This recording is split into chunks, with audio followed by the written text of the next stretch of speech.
มีนาคม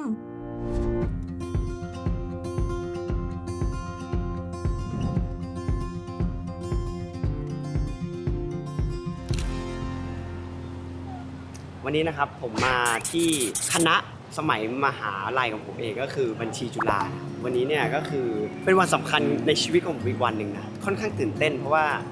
อาจารย์สมัยที่ผมเรียนเนี่ยเขาเชิญผมมาแบบเหมือนเป็นแบบสปีกเกอร์ให้น้องๆนิสิตฟังในแง่แบบแนะนำเรื่องการเรียนต่างๆหรือแบบการทำงานการทำธุรกิจอะไรอย่างนี้ก็ตื่นเต้นเพราะว่าไม่เคยพูดอะไรที่มันแบบจริงจังแบบนี้เป็นครั้งแรกในชีวิตเลยตื่นเต้นกว่าเวลาออกงานอีเวนต์หรือไปงานแบบคนเยอะๆอีกก็เลยแบบเก็บภาพมาหน่อยดีกว่าเพื่อเราพูดอะไรแบบเข้าทางเนี่ยก็จะได้มาฝากแฟนๆในช่องด้วยเพื่อแบบเป็นทริคดีๆในการใช้ชีวิตแต่ว่าวันนี้เดี๋ยวไปสำรวจคณะหน่อยเพราะว่าเปลี่ยนไปเยอะมากแบบเมื่อก่อนข้างล่างก็อะไรพวกเนี้ยไม่มีเลยเมื่อก่อนมันจะเป็นแบบไม่มีแอร์นั่นแหละเดี๋ยวไปเดินทัวร์หน่อยไปดูข้างหลังก่อนเลยดีกว่าเพราะว่าเป็นแหล่งแบบมั่วสุมของมันเลย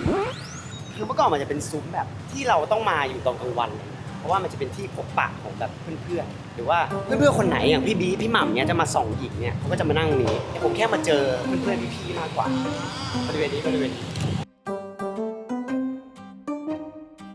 ติเนี่ยมันก็จะเป็นร้านน้ำปั่นร้านน้ำไก่ไม่ใช่น้ำไก่ร้านไก่ทอดอะไรอย่างเงี้ยอ๋อมีร้านยำร้านนี้คือเป็นร้านแบบค่อนข้างเป็นชื่อดังนะแบบยำบัญชีใช่ป่าวะ ป้าคนเดิมนะครับ พี่จำไม่ได้เลยกดดันมากเลย เอาจริงนะ ความทรงจำที่เนี่ยอันนี้ก็มีส่วนตอนนั้นไก่ทอดอักษรมันดังก็เลยต้องไปกินแล้วก็แวะเวียนไปดูแบบเขาเรียกอะไรเพื่อนนอกคณะ make friend เพราะว่าจุฬามันก็เป็นอันหนึ่งอันเดียวกันแหละใช่มันมีน้ำดัง นั่นไหน เดี๋ยวพาไปได้เอาโรมิโอเนี่ยครับ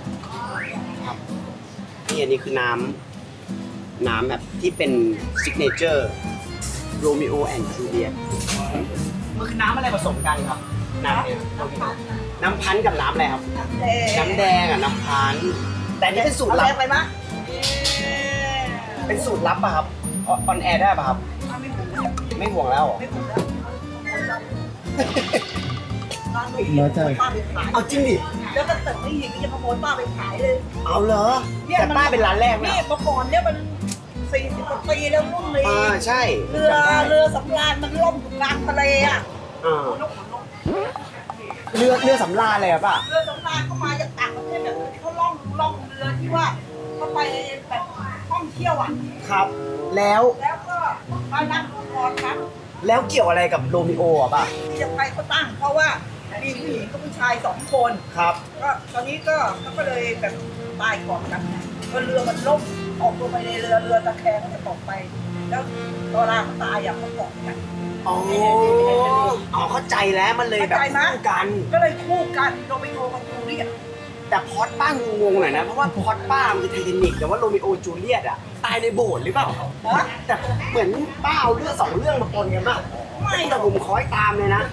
ที่ตัวผู้ชายอะมันแบบให้ผู้หญิงอยู่บนโต๊ะแล้วผู้ชายตกน้ำแข็งเพราะมันหนาวใช่ป่ะ ใช่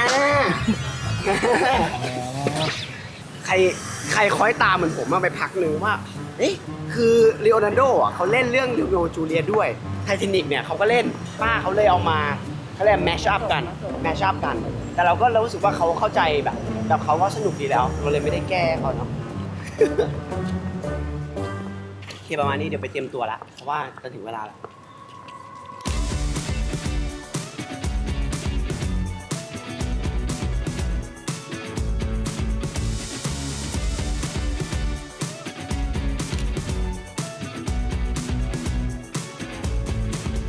สวัสดีครับสวัสดีน้องๆทุกคนนะครับอันนี้จะสอบไปแล้วหรือเปล่า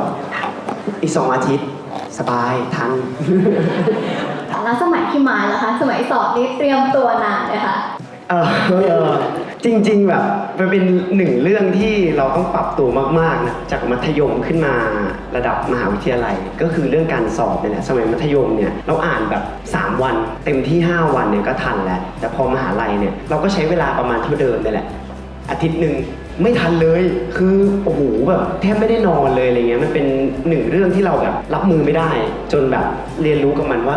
มันต้องหลักเดือนแหละต้องเตรียมตัวเป็นเดือนกว่าจะสอบจริงๆควรเข้าเรียนให้ครบด้วยใช่ แล้วสมัยที่พี่มาเรียนอยู่นี่เรียนอยู่ภาคสาขาอะไรคะลองเล่าให้ฟัง จริงๆเข้ามาตอนเลือกภาคครั้งแรกพี่เลือก Finance ต้องบอกว่าพี่เป็นคนที่ไม่ค่อยทำอะไรตามใจตัวเองในตอนเด็กอะเนาะเหมือนเราแบบคนพบตัวเองช้า แล้วก็แบบลังเลไปหมดต้องเล่าไปก่อนเข้าคณะนี้ด้วยจริงๆพี่ก็จะไม่ได้เข้าบัญชีพี่จะเข้านิเทศจุฬาเนี่ยแหละพี่ก็เลือกคณะเนี้ยตามมาพอมาเลือกภาคพี่ก็เลือกตามเพื่อนอีกเพราะช่วงนั้นไฟแนนซ์บูมมากแล้วก็แบบทุกคนเข้าไฟแนนซ์กันหมดเลยแล้วแบบสุดท้ายเรายังแบบเราอยากจะทำอะไรเกี่ยวกับไฟแนนซ์หรอตอนเข้าไปเรียนอะตอนเจอแบบเมทริกตอนเจอแคลคูลัสตอนเจออะไรอย่างเงี้ยมันแบบเฮ้ยเรามาอยู่ตรงนี้ทำไมวะได้คำตอบกับตัวเองว่าย้ายเถอะครับ พี่ก็เลยย้ายภาคมาเอาเธอครับ แล้วสมัยก่อนนี่คณะเป็นไงคะพี่มาเหมือนทุกวันนี้ไหมคะ มันไม่มีตรงนี้ครับอย่างหนึ่งที่แบบชัดสุดก็คือตรงเมื่อก่อนตรงนี้มันจะเป็นโล่งๆเลยแล้วก็จะเป็นโต๊ะที่เราจะมาเจอกันแบบช่วงเช้านั่งเต็มไปหมดเลยเอาข้าวมากินนั่งคุยคนนู้นคนนี้อะไรอย่างเงี้ยครับแต่ว่าโดยรวมโซนอื่นก็เหมือนเดิม โอเคเลยค่ะงั้นเดี๋ยวลองถามพี่มาดูหน่อยดีกว่าว่าแล้วหลังจากที่พี่มาเนี่ยเริ่มเรียนจบจากที่นี่ไปแล้วพี่มานี่แบบว่ามีการแบบเริ่มทำงานอะไรยังไงบ้างคะแต่เหมือนกับว่าพี่มานี่เริ่มทำงานตั้งแต่เรียนอยู่แล้วใช่ไหมคะใช่ครับก็จริงๆเริ่มทำงานในวงการเนี่ยตั้งแต่ช่วงประมาณปี 1 ปี 2แล้วจำได้ว่าตอนสอบแอดมิชชั่นเสร็จปุ๊บเนี่ยเราก็เริ่มเล่นภาพยนตร์เรื่องแรกแต่ตอนนั้นมันเป็นภาพยนตร์แบบก่อนจะเป็นฮอร์โมนนะเราก็เล่นมาปะปายเป็นพิธีกรบ้างจนมาแบบจุดเปลี่ยนชีวิตนี่ก็คือช่วงฮอร์โมนแล้วมันก็ค่อนข้างเบียดเบียนเวลาการเรียนเราแบบรับมือไม่ได้เนาะจะเรียนจะทำงานจะเอาทางไหนดีอะไรเงี้ยแต่ถ้าถามว่าตอนนั้นน่ะเราก็เลือกในสิ่งที่เราอยากทำมาแหละรู้สึกว่าการแสดงเนี่ยมันสนุกดีแล้วมันก็เรามีความสุขทุกครั้งที่เราได้ออกกองถ่ายได้เป็นตัวละครตัวนู้นตัวนี้อะไรเงี้ยพี่ก็เลยตัดสินใจแบบก็ต้องเลือกมันก็ต้องเสียอะไรไปบางอย่างแหละเราอาจจะมีเวลาเรียนได้ไม่เต็มที่เท่าคนอื่นเราก็ต้องรับผิดชอบเอาตัวรอดของเราไปแต่แบบก็บอกกับตัวเองว่ายังไงเราก็ต้องรับผิดชอบการเรียนเราให้ดีสุดเพราะกว่าเราจะเข้ามาได้เนาะจนเอาปริญญาไปฝากมาได้ก็แฮปปี้ครับผมรู้สึกว่าทุกวันเนี้ยการเรียนมันยังที่บอกไปเรียนไปอาจจะลืมแต่สิ่งที่เรียนไปอ่ะมันหล่อหลอมระบบความคิดอะไรเราบางอย่างให้มันอยู่ในตัวเราอยู่ดีนะครับแบบบางทีการตัดสินใจอย่างเงี้ยผมจะตัดสินใจเหมือนคนที่แบบมีหลักการมีเหตุผลมากกว่าคนที่เรียนมาสายอื่นหรือมีการวางแผนงานวางแผนที่มันเป็นระบบมากกว่าเชิงบริหารมากกว่าแบบคนที่ไม่ได้เรียนมาสายนี้เหมือนกันอะไรเงี้ย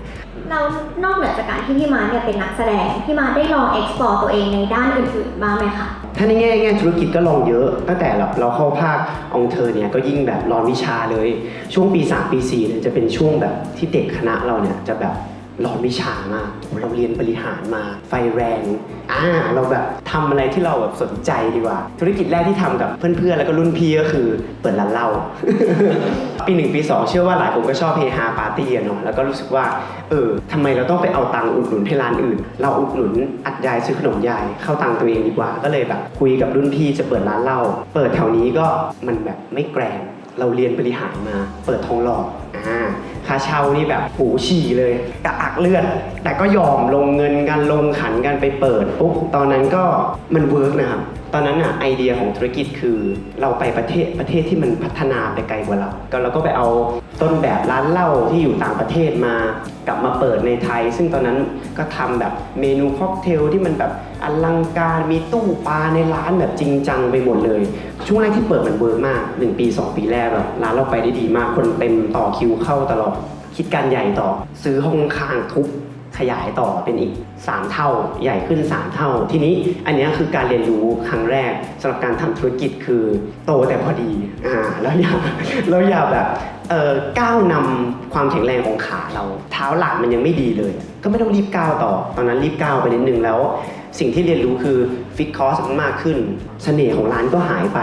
คนเราไปร้านเหล้าชอบเบียดใกล้ๆได้เจอโต๊ะข้างๆคุยกันง่ายๆมันหายไปโต๊ะเริ่มห่างคนไม่ค่อยเข้าแหละมันก็เป็นปัญหาขึ้นมาอีกรวมไปถึงแบบการบริหารคน เราเป็นเด็กเราอายุแบบ20 กว่าเงี้ยเราไปมีพนักงานอายุ30 กว่าผู้จัดการร้านเกือบ40เป็น10-20 คนมีเชฟมันก็รู้สึกว่าเด็กมหาลัยพวกนี้มันจะมาแบบสอนอะไรกูวะด้วยความเป็นเด็กแล้วก็ยังมีวุฒิภาวะไม่มากพอวิธีการพูดวิธีการจัดการอะไรก็ยังทำได้ไม่ดีหลายๆปัญหารวมกันมันก็ไม่รอดใช่ นานสักเท่าไหร่ครับ อยู่ได้ประมาณ3 ปีซึ่งนานอยู่นะครับแต่ว่ากำไรที่มีหายหมดเพราะว่าเราเอาไปขยายร้านใช่ครับแล้วค่าเช่าทองหล่อตอนนั้นคือจำได้ว่าแค่ค่าเช่าประมาณเกือบ400,000ต่อเดือนบ้าไหมครับอาจารย์ในมุมธุรกิจเนาะเราแบบทำได้ไงไม่รู้อะทุกวันนี้ผมไม่มีทางยอมแน่นอนแบบการลงทุนแล้วเสียค่าเช่าเดือนละ400,000คือไอ้เรื่องการเรียนรู้จากคนอื่นเนี่ยเป็นเรื่องที่ผมให้ความสำคัญมากคือมันเหมือนคนเรามันแบบใช้เวลาแบบในชีวิตเรามีเวลาของเราเวลาเดียวแต่ว่าทุกอาทิตย์เนี่ยทุกวันนี้ผมจะมีแบบวันที่อาทิตย์ละวันหรือ2 อาทิตย์1 วันที่มาเจอเพื่อนๆแล้วให้เขาเล่าถึงธุรกิจของเขาเล่าถึงสิ่งที่เขาไปเจอมาไม่ได้ในแง่การทำงานอย่างเดียวเล่าแล้วแชร์ให้กันมันเหมือนเราย่นเวลาการเรียนรู้ของชีวิตไปได้แทนที่เราจะเรียนรู้ด้วยตัวเราเองเราเรียนรู้จากเพื่อนเรากลายเป็นว่าเราเหมือนเรียนรู้แทนคน7 คนแหละเรามีประสบการณ์อะไรมาเขามีประสบการณ์อะไรมาเราก็เรียนรู้ไว้แล้วก็บางทีอาจจะไม่ทำเหมือนเขาหรือเรามีประสบการณ์มาก่อนมันก็ทำให้เราเอาตัวรอดจากปัญหาที่เกิดขึ้นกับตัวเราเองได้ในอนาคตอะไรอย่างเงี้ยครับ เป็นข้อคิดที่ดีมากเลยค่ะเพราะว่าอย่างที่เห็นก็คือเหมือนว่านิสิตสมัยนี้ก็ไม่จำเป็นที่จะต้องไปลองเจ็บเองใช่ไหมคะเพราะไม่งั้นมันก็จะเสียเวลาเราไปอีกค่ะแล้วก็นี่จริงๆเป็นส่วนหนึ่งที่น้ำยาชอบมากในคณะของเราเพราะว่าจากที่เรียนกับอาจารย์ก็จะชอบมาแชร์เคสสตัดดี้ต่างๆให้เต็มไปหมดเลยค่ะแต่อีกนิดหนึ่งคือกลายเป็นว่าเคสสตัดดี้เนี่ยก็จะมีเยอะมากมันมีให้เห็นเราตอนเรียนแหละเราก็จะเรียนรู้ผ่านข้อสอบผ่านการเรียนแต่สุดท้ายคือก็อย่าไปกลัวมันอยู่ดีที่จะแบบกลัวที่จะทำเดี๋ยวทำเองแล้วเฟลอยู่ดีก็ลองไปเลยเพราะสุดท้ายเราเคสสตัดดี้เราเรียนไปเราก็อาจจะลืมแต่ถ้ามันเกิดขึ้นตัวเองเราจำได้อีกแล้วก็มาเล่าต่อๆได้เรื่อยๆเนี่ย400,000ที่มาจะเล่าสัก20 ทีก็เหลือความผิดพลาดเหลือแค่ 20,000 แล้วยิ่งเล่าไปเรื่อยๆก็ถูกเฉลี่ยลงเป็นวิทยาทานให้กับน้องๆต่อไปเลยครับใช่ครับผมว่าผมมีหลานผมก็ยังเล่าเรื่องนี้ให้หลานฟังอยู่ดีเพราะว่ามันจำพอมันเกิดกับตัวเองมันจะจำแล้วเราก็จะไม่ทำให้มันเกิดขึ้นอีกครับแล้วนอกจากนี้นอกจากทำร้านเหล้าเนี่ยพี่มาได้ลองทำธุรกิจอะไรอื่นไหมคะหลายอย่างมากก็มีลองทำร้านอาหารญี่ปุ่นเพราะตอนนั้นก็ชอบไปอิซากายะอยากลองแล้วก็แบบอยากมีร้านอาหารญี่ปุ่นที่ดูบอลได้แบบเอาจากความชอบล้วนๆเลยแล้วก็มีแบบตอนนั้นก็ชอบใช้แมสหน้าที่แบบปะปุ๊บทำอีกแต่มันเกิดจากความชอบที่เป็นชั่วคราวคือไอ้ความชอบที่มันเป็นชั่วคราวเนี่ยมันน่ากลัวคือมันต่างจากความรักนะเราชอบมันแป๊บหนึ่งเราจะอยู่กับมันได้ไม่นานแล้วพอธุรกิจมันเหมือนสมมติเป็นเครื่องกลเครื่องหนึ่งแล้วพอมันเกิดปัญหาเนี่ยแล้วเราต้องไปซ่อมมันถ้าเราอยู่กับมันได้แบบไม่ใส่ใจมันเต็มที่เราแทบจะไม่รู้เลยว่าเราจะซ่อมตรงไหนก่อนถ้ามันพังอยู่แต่ว่าถ้าเราอยู่กับมันเยอะเรารู้กลไกมันทั้งหมดมีปัญหาหนึ่งเกิดขึ้นมาเรารู้เลยว่าเราต้องแก้ตรงนี้พี่ก็เลยเรียนรู้จากธุรกิจ3 ธุรกิจเนี้ยถ้าเราแบบไม่ได้รักมันจริงๆอย่าทำเลยจนทุกวันนี้พี่มาเจอธุรกิจที่แบบพี่รู้สึกว่าพี่รักมันก็คือทำเป็นเหมือนโปรดักชันเฮาส์ขึ้นมารู้สึกว่าอันเนี้ยเราอยู่กับมันได้ว่ะเพราะเราแบบเราไม่ต้องบอกตัวเองไม่ต้องเซตเขียนเตือนตัวเองว่าเราต้องทำอะไรเกี่ยวกับมันบ้างในแต่ละวันในแต่ละสัปดาห์ตัวเราเองรู้เลยว่าเราต้องทำอะไรเพื่อมันบ้างเหมือนทุกคนเนี่ยเหมือนมีแฟนเรารักแฟนเราสมมติเรารักแฟนเราไม่ต้องบอกตัวเองว่าเราคิดถึงเขาแต่เรามาคิดถึงเขาเองอะไรประมาณนั้นพี่ก็เลยรู้สึกว่าทำในสิ่งที่เรารักเวิร์กสุดแล้วอยากให้มาลองเล่าถึงบริษัทที่กำลังทำอยู่ตอนนี้ค่ะว่าแบบแล้วมันเริ่มมาได้ยังไงตอนที่เริ่มมีปัญหาอะไรบ้างไหมคะอันนี้เหมือนโชคดีประมาณนึงคือจุดเริ่มต้นของพี่เนี่ยคืออยากแค่ทำคลิป YouTube เลยคลิปแรกแบบเหมือนมาพี่เป็นคนทำอาหารแบบอร่อยแล้วแบบตอนนั้นมาพี่เป็นมะเร็งพี่ก็เลยรู้สึกว่าเราอยากเก็บสูตรอาหารของแม่เราไว้ทำยังไงดีเราทำเป็นรายการเลยดีกว่าเราไม่ต้องเก็บเป็นแบบหนังสือเป็นเล่มแล้วเราก็เลยแบบเอาโปรเจกต์เนี้ยไปเสนอผู้ใหญ่ที่ทำรายการเขาได้ไม่ทำแต่ไม่เป็นไรเราไม่ได้ว่าเขาไม่ทำให้เราเขาอาจจะไม่เชื่อในตัวเราแต่พี่ดันโชคดีที่พี่เริ่มทำงานในวงการประมาณนึงพี่ก็มีเงินทุนของตัวเองพี่ก็เลยชวนรุ่นพี่อีกคนหนึ่งที่แบบทำเป็นแบบเบื้องหลังโปรดักชันเหมือนกันมาทำสิ่งนี้ด้วยกันณวันแรกเนี่ยก็ตกลงกันแต่ว่ายังไม่มีแบบการเซ็นสัญญาทางธุรกิจเลยนะแค่ตกลงกันด้วยใจซึ่งอาจจะเป็นตัวอย่างที่ไม่ดีแต่พี่เป็นคนแบบ ค่อนข้างไว้ใจและเชื่อใจแต่ใครอย่ามาทำลายความเชื่อใจตรงนี้พี่ก็จะแบบไม่ให้โอกาสอีกดูไหมแต่ว่านั่นแหละพี่ก็เลยเริ่มทำวันนั้นมาแล้วสุดท้ายมันเริ่มเป็นรูปเป็นร่างมีทีมที่มันใหญ่ขึ้นมีพนักงาน in-house มากขึ้นเริ่มมามีคนตัดเป็นของตัวเอง creative เป็นของตัวเองโปรโมทเป็นของตัวเองฝ่ายขายต่างๆอะไรเงี้ยจนทุกวันนี้มันเริ่มแข็งแรงแล้วเราเรียนรู้สิ่งนี้มามากพอจนเรารู้สึกว่าเราไม่อยากเก็บความรู้ตรงนี้ไว้ทำเฉพาะร้านค้าของเราสมมติช่องพี่เป็นร้านค้าพี่เริ่มรับผลิตให้ช่องอื่นจนรู้สึกว่าเรามีทีมเดียวแต่เราสามารถใช้โน้ตฮาวของเราเนี่ยทำให้หลายๆช่องที่คนที่เขาแบบเรามีเงินทุนแต่เราไม่มีความรู้ตรงนี้ก็จ้างทีมนี้ผลิตเพื่อไปซัพพอร์ตเขาแต่สิ่งหนึ่งที่คิดตลอดตั้งแต่วันแรกคลิปแรกก็คือพี่ทำทุกงานทุกชิ้นแบบด้วยความตั้งใจแล้วก็ไม่ปล่อยปละละเลยแค่รู้สึกว่ามันคือผลิตภัณฑ์หนึ่งของบริษัทเราที่จะออกไปอยู่บนสายตาทุกคนดูตลอดเวลาหลังจากอัปโหลดไปอะไรเงี้ยพี่ก็จะเชื่อในทุกๆชิ้นงานแล้วก็พยายามทำให้มันดีที่สุดพอเราอยู่กับมันแบบตลอดเวลาแล้วอ่ะมันเป็นเหมือนชีวิตเราอะเนาะมันแบบเป็นส่วนหนึ่งในชีวิตแล้วอะมันจะรู้สึกอยากให้เขาได้ดีเหมือนลูก ไม่รู้จะไม่มีลูกเหมือนกันพูดทำไม คือเราอยากให้เขาแบบได้ดีอยากให้เขาประสบความสำเร็จเราเห็นภาพในอนาคตว่าเด็กคนนี้จะโตไปเป็นผู้ใหญ่แบบไหนเราอยากให้เขาเป็นแบบไหนเราก็แค่พยายามทำให้เขาไปถึงจุดนั้นให้ได้ซึ่งมันก็ภูมิใจนะมันเห็นไปแล้วมันภูมิใจจากแบบเด็กคนนึงที่แบบมองตัวเองแบบเด็กคนนึงไม่เข้าเรียนมัธยมยกพวกตีกับเขาอยู่เลยแต่แบบวันนี้เราแบบมีทีมของเราแบบที่แบบบริษัทนี้แบบเกือบ10 คนแค่เกือบ10 คนแล้วก็ภูมิใจแล้วแบบแบบเรามาตรงนี้ได้ไงวะขอบคุณตัวเองแล้วก็สู้ต่อไปกับโลกที่โหดร้าย พี่ขอเสริมอีกนิดนึงคือเมื่อกี้อาจารย์พูดว่าแบบชีวิตคนเรามันมีหลายส่วนประกอบของชีวิตอะไรเงี้ยเมื่อกี้มัวแต่ไปคุยเรื่องธุรกิจอะเนาะแต่จริงๆชีวิตคนเรามันไม่ได้มีแค่การงานการเรียนอย่างเดียวมันมีสุขภาพมีครอบครัวมีเพื่อนมีความรักคือเราต้องมองว่าเป้าหมายใหญ่ในชีวิตของเราคืออะไรแล้วแบบเราอยากไปถึงจุดนั้นแหละแต่คนเรามันมีความฝันแตกต่างกันแต่ว่าบางทีอะไอสิ่งที่มันเป็นส่วนประกอบของชีวิตเราอะต้องดูแล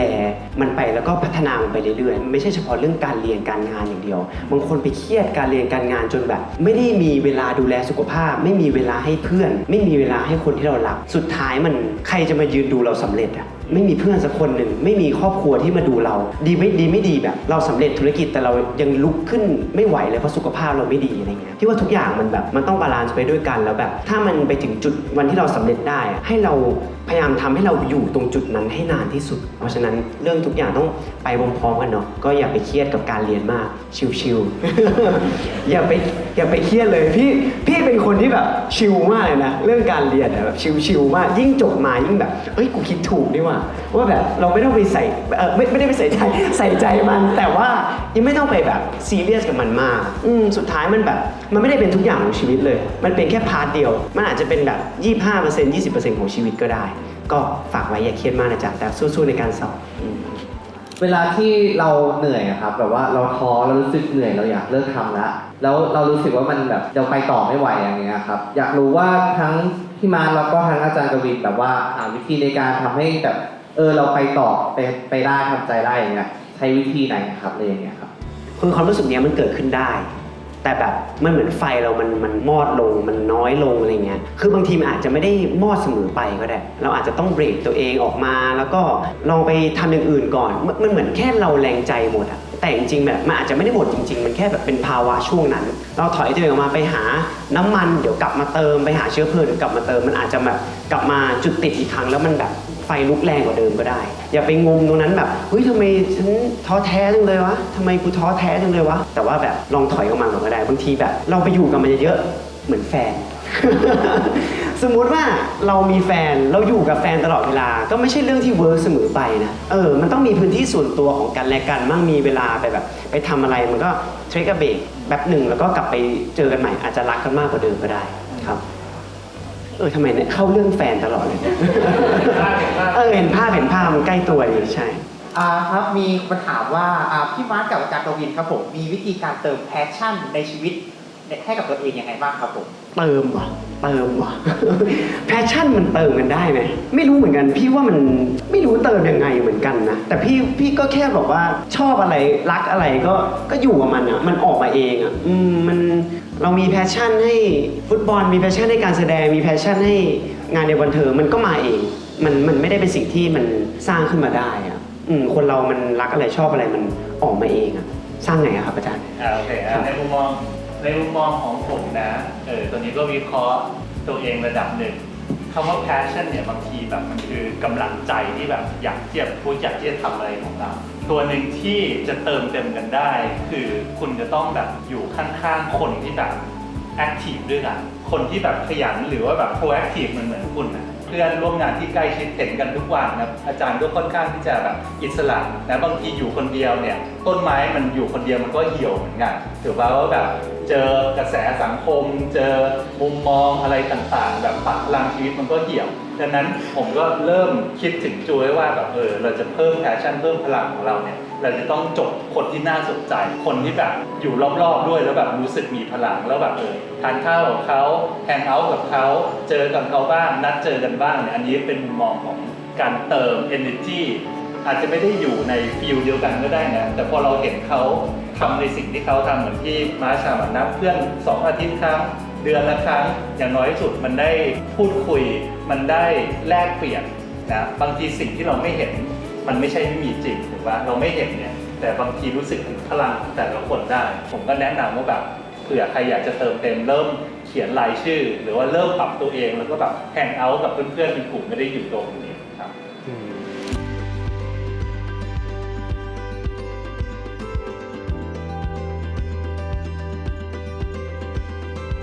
อันนี้คือการเรียนรู้ครั้งแรกสำหรับการทำธุรกิจคือโตแต่พอดีแล้วอย่า